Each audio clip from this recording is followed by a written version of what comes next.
To the members of the legislature in Tennessee, there is no problem that you're fixing, and the majority of people oppose these bills. Family members of transgender children in Tennessee say the state is now a dangerous place for them. Don't be a state of hate, but that is what we are.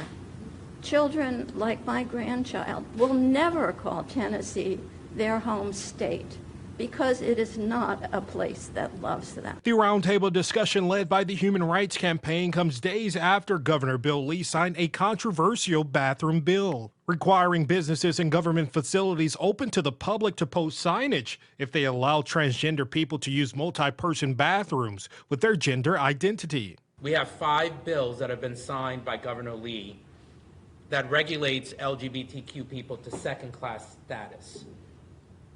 Tells young trans people that they can't play sports. Tells young trans people they can't use the restroom. Tells businesses that they should post these offensive signs that warns people about trans people in the restroom. What kind of state are we living in?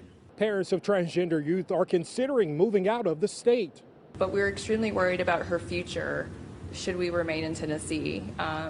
These bills have kind of put us in panic mode, as I'm sure as so many other families who are dealing with this, and just want to leave Tennessee.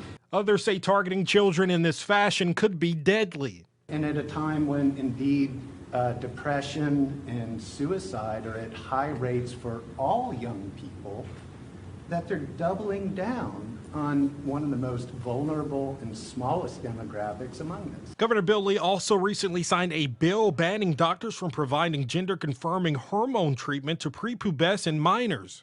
In Nashville, Gerald Harris, News 2. And several pro-LGBTQ rights organizations are now threatening to sue.